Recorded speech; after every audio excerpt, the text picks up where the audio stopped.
অল্প উপকরণ এবং সহজভাবে তৈরি এই পিঠাটি হাঁসের মাংসের সাথে খেতে অসাধারণ লাগে। আসসালামু আলাইকুম everyone, welcome to my channel. নতুন রেসিপির ভিডিও নিয়ে আবার চলে এসেছি আপনাদের সামনে। আজ নিয়ে এসেছি ছিটা রুটি বা ছিটা পিঠা, যে যেটাই বলুক। এই ছিটা রুটি বা ছিটা পিঠাটি হাঁসের মাংসের সাথে খেতে অসাধারণ লাগে। তবে আজ আমি খাসির মাংসের সাথে এই ছিটা রুটিটি সার্ভ করেছি।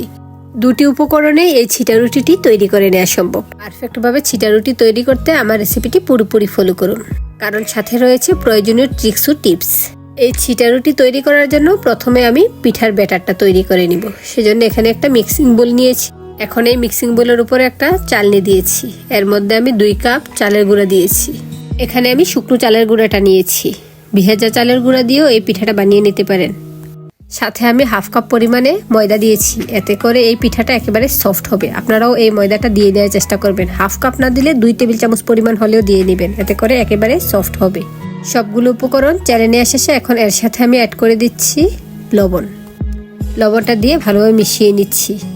আমি যে ময়দাটা ইউজ করেছি, এই ময়দা ছাড়াও এই পিঠাটা বানিয়ে নেওয়া সম্ভব।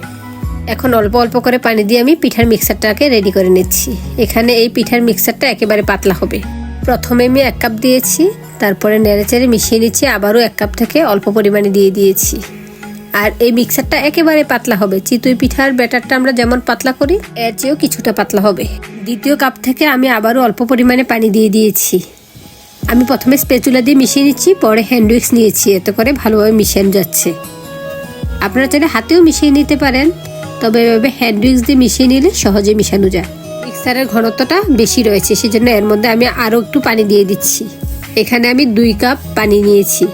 2 কাপ পানি থেকে কতটুকু পানি বাঁচে আমি আপনাদেরকে দেখিয়ে দিব। তাই এখন আবারও অল্প পরিমাণে পানি দিয়ে আবারও মিশিয়ে নিচ্ছি। দেখুন এই পিঠার মিক্সারটা আমি কতটা পাতলা রেখেছি। এখন আমি হাতের সাহায্যে দেখিয়ে দিচ্ছি এর ঘনত্বটা কেমন। দেখুন এই পিঠাটা কিন্তু হাতে ছিটিয়ে ছিটিয়ে বানানো হয়, সেজন্য এর ঘনত্বটা পারফেক্ট থাকতে হবে। মিক্সারের মধ্যে আঙ্গুলগুলো চুবিয়ে নিয়েছি, তারপরে ঘুরিয়ে ঘুরিয়ে দেখছি মিক্সারটা পারফেক্ট রয়েছে। আপনারাও কিন্তু এই মিক্সারটাকে পারফেক্টলি তৈরি করবেন। আর দেখুন আমার আঙ্গুলগুলোর মধ্যে মিক্সারটা ভালোভাবে লেগে আছে। আপনারাও এমন ঘনত্বের এই মিক্সারটা রেডি করবেন। এই পিঠাটি হাতে ছিটিয়ে ছিটিয়ে বানালেও এর বিকল্প পদ্ধতি আমি ইউজ করেছি। এখানে একটি পানির বোতলের ঢাকনাটাকে আমি ছিদ্র করে নিয়েছি। দেখুন এই ঢাকনাটার মধ্যে আমি 5-6টা ছিদ্র করেছি। এখন এই পানির বোতলের মধ্যে এই ব্যাটারটা নিয়ে পিঠাগুলো বানিয়ে নিব। অবশ্য আমি 2 ভাবেই পিঠা বানিয়ে আপনাদেরকে দেখিয়ে দিব। চুলায় একটি প্যান বসিয়ে এর মধ্যে একটা টিস্যুতে অল্প পরিমাণে তেল দিয়ে প্যানটাকে মুছে দিয়েছি। প্যানটা গরম হয়ে আসার পর যে বোতলটার ঢাকনা ছিদ্র করেছি, সেই বোতলের মধ্যে মিক্সারটা নিয়ে এখন ঘুরিয়ে ঘুরিয়ে পিঠাটা দিয়ে নিচ্ছি। আপনারা ভিডিওটা ভালোভাবে লক্ষ্য করুন, তাহলে বুঝতে পারবেন। এখন ঢাকনা দিয়ে ঢেকে দিচ্ছি। ঢাকনাটা আমি 1 মিনিট পর উঠাবো। এর মধ্যে পিঠাটা রেডি হয়ে যাবে। এখন ঢাকনাটা তুলে নিচ্ছি। এখন পিঠাটা আমি ভাঁজ দিয়ে নিচ্ছি।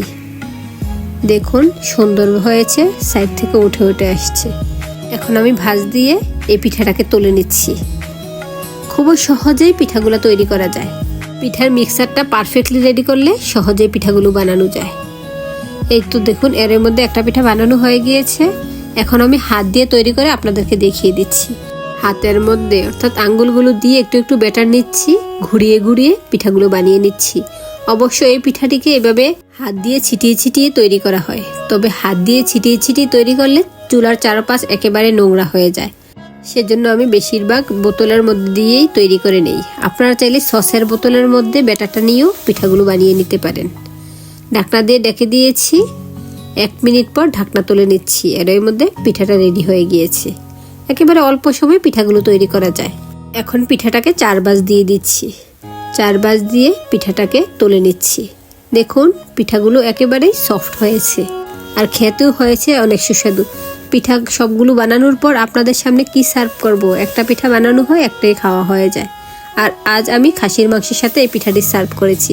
আশা করি ভিডিওটি ভালো লেগেছে। আবার চলে আসবো অন্য কোনো নতুন রেসিপির ভিডিও নিয়ে।